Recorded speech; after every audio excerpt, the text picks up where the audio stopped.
السلام عليكم، معكم سارة في المطبخ.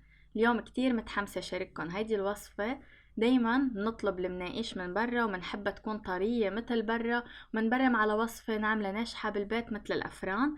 اليوم حنعمل وصفة المناقيش بالبيت بالمقلاية من دون فرن، وصفة بتنافس مستوى الأفران. ضليتني جرب بهيدي الوصفة حتى وصلت لكل التفاصيل والطريقة الناجحة لتطلع معنا طرية ولذيذة بنفس الوقت.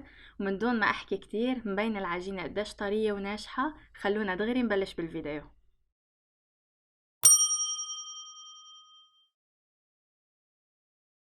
بنبدأ بتحضير العجينة. بيلزملنا هون 4 أكواب من الطحين أو الدقيق المنخول. بدنا نضيف عليهم ملعقة كبيرة خميرة فورية. هالملعقة ما لازم تكون مليانة، لازم تكون ممسوحة، ملعقة كبيرة على القد. بالإضافة لملعقتين كبار من السكر. وبدنا نخلط المكونات كلياتهم مع بعضهم منيح. هلأ منحط وعاء الطحين على جنب، وعندي هون كوب ونصف من الحليب السائل. بدنا اياه يكون دافي، بدي حطه على النار حتى يصير دافي شوي مش كتير سخن. حضيف عليه ملعقتين كبار لبن زبادي حتى كمان ياخدوا حرارة دافية مع الحليب. اهم شي ما بدنا المزيج هيدا يغلي، بصير بتنتزع عنا الوصفة، بدنا اياه بس يصير دافي، يعني يا دوب شوي منحطه على النار وبصير دافي عنا. وبدنا نضيفه على خليط الطحين والخميرة والسكر، بالإضافة لنصف كوب من الزيت النباتي ورشة خفيفة من الملح. وهلأ بدنا نخلط المكونات كلياتها بالملعقة. الزبادي خلطته مع الحليب كرمال يصير دافي، لأنه أنا عندي إياه بارد، ففي حال كان الزبادي عندكم مش بارد ما في داعي تخلطوه مع الحليب وتحطوه على النار، فيكن تضيفوه مباشرة على العجينة. في حال كمان ما عندكم الزبادي، هو اختياري بهيدا العجينة، فيكن تستغنوا عنه، بس إذا موجود بنصحكم تضيفوه، بيعطي نتيجة كتير حلوة. هلأ بعد ما لمينا العجينة بالملعقة بدنا نبلش نرش شوي شوي طحين ونعجن بإيدينا. طبيعي جدا تكون العجينة بتلزق عنا. هون نقطة أساسية، لازم العجينة تكون هيك لينة، ما لازم تكون ناشفة، معناتها بنكون كترنا كتير طحين. ونحن ما بدنا نكتر تما تطلع معنا معجنة وقاسية، بدنا اياها هيك لينة. ومعلش إذا شوي عم تلزق،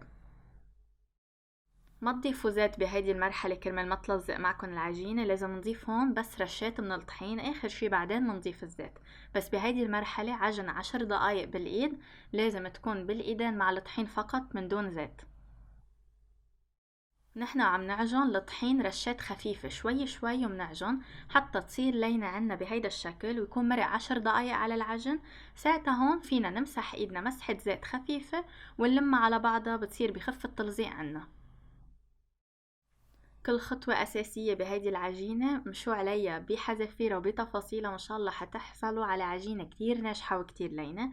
شايفين كيف هيك لينة عنا منا ناشفة أو قاسية. هلأ بوعاء ممسوح بالزيت بدي حطها بعد ما كورتها، بدي غلفها وبدي اتركها من ساعة لساعتين حتى يتضاعف حجمها. معيار الطحين الرشات يلي بدكن تضيفوه قبل انتو عم تعجنوا مني محددته، لانه طحين عن طحين بيفرق.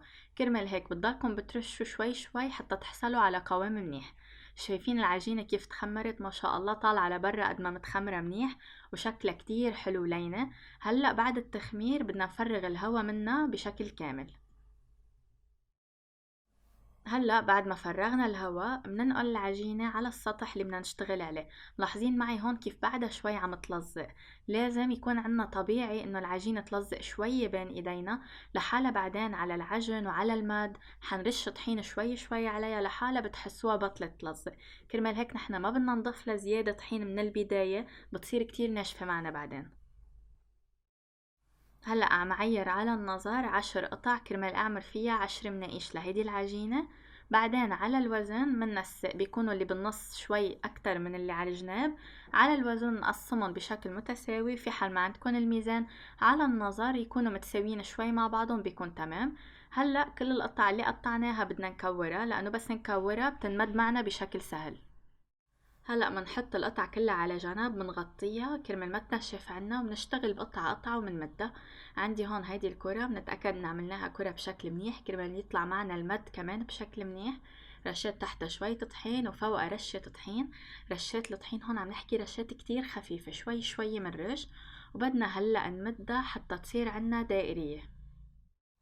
حتى المد مهم جدا بالمناقيش حتى تنجح معنا. اول اشي لازم نضلنا شوي شوي نرش طحين على كل جهة كل ما نقلب كرمال تاخد حجمها منيح وما تنكمش وتصير اصغر كل ما نقلبها.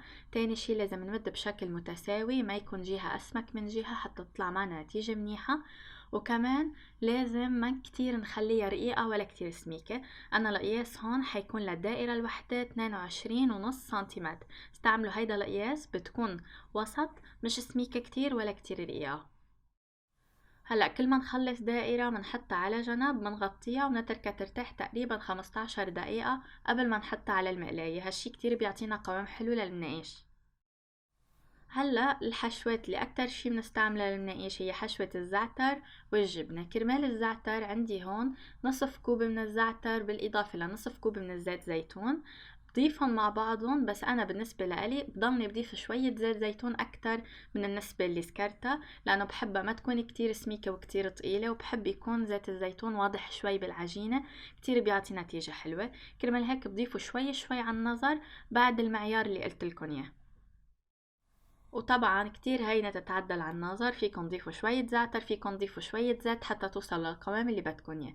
كرمال حشوة الجبنة أكتر شي تستعمل بالمناقيش هي جبنة العكاوي، بس لأنه منها متوفرة عند الكل بكل البلدان فهون حنستعمل نوعين جبنة، جبنة الموتزاريلا وجبنة القشقوان مبروشين، بنستعمله جوا المنقوشة، بيعطونا طعم كتير لذيذ وطيب. في حال بدكم تستعملوا جبنة العكاوي بتستعملوها، بس شرط لازم تحلوها شوي بالمي الباردة شي تقريبا 30 دقيقة قبل ما تستعملوها حتى ما تكون كتير مالحة. كل التفاصيل اللي عم بذكرها بالفيديو مذكورة بصندوق الوصف بالتفصيل تحت الفيديو حتى ترجعوا لها، بس بدكم تطبقوا الوصف ان شاء الله.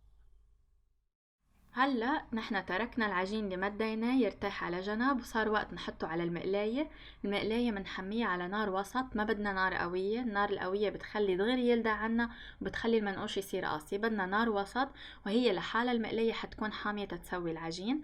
منحط العجين اللي عنا وبدنا هيك نمدها شوي بشكل خفيف بايدينا، مجرد ما شوي هيك يمرق عليها وقت بين نصف دقيقة لدقيقة كاملة نقلبها على الوجه التاني، ومنحط اللي بدنا نحطه ان كان زعتر وزيت زيتون او جبنة او اي حشوة مناقيش انتو بدكن اياها. اعتمدوا هيدي الخطوة بالتفصيل مثل ما قلتها، لانه انا جربت عدة مرات وهيدي انجح طريقة توصلت لها. شايفين كيف نفخت عنا، ما حتكون معجنة وحتكون هيك طرية كتير وخفيفة بالتم.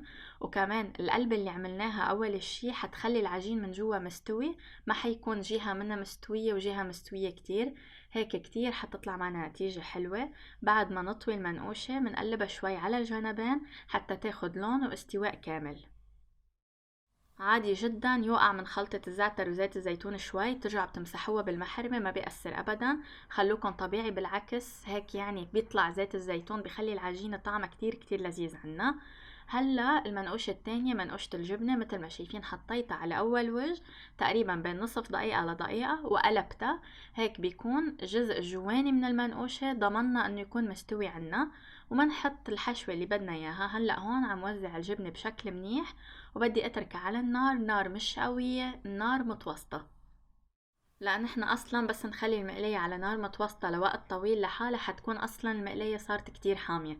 فكيف اذا هسه خليناها قوية اكتر النار حيصير ينلدع عنا العجين دغري ويصير قاسي. هيك بنفس الخطوة اللي عملناها قبل للزعتر عم بعمل نفس الشي هون للجبنة. طويت المنقوشة على بعضها وبقلبها على الجنبين شوي وبتصير جاهزة عنا. شايفين الجبنة من جوا والعجينة جدا رائعة. هلا اخر خطوه بعمل المناقيش خطوه كتير مهمه. بالعاده انا كنت غطي المناقيش بمنشفه، لحتى توصلت لطريقه احسن من المنشفه. غطوها بمحارم او بورق البطاطا او ورق الزبده، اي ورق متوفر عندكم مش منشفه تكون، كتير بتعطينا نتيجه افضل، بتضل طريه وما بتعجن ابدا المنقوشه.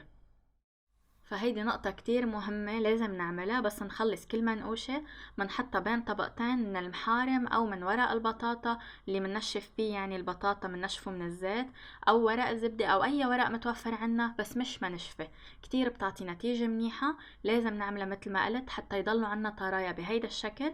بس يمر دقيقة أو دقيقتين عليهم منشيلهم، بيكونوا أخدوا الطراوة وبعدهم ساخنين وجاهزين للتقديم. ليش حسيت هيدي الطريقة أفضل؟ حسيت المنشفة عم تحبس هوا أكتر من الورق وعم يطلعوا معجنين. بهيدي الطريقة مع الورق أو المحارم بتضل العجينة كتير طرية، ما بتقصى، وبنفس الوقت ما بتعجن أبدا أبدا. وهيك أصلا محلات المناقيش بيضبولنا المنقوش بالورق، مش بشي قماش أو قطن أو أي شي تقيل. بالضبط مثل المحلات، هيك أفضل نتيجة بنحصل عليها. شايفين كيف العجينة طرية جدا عنا، حشوة جواتها كميتها ممتازة. فعلا كتير كتير مميزة هيدي العجينة، وكتير مميزة الطريقة. وأبدا عائلتكم ما حتصدق إنه هيك منقوش معمول بالبيت، وأكتر من هيك كمان بالمقلاية مش بالفرن.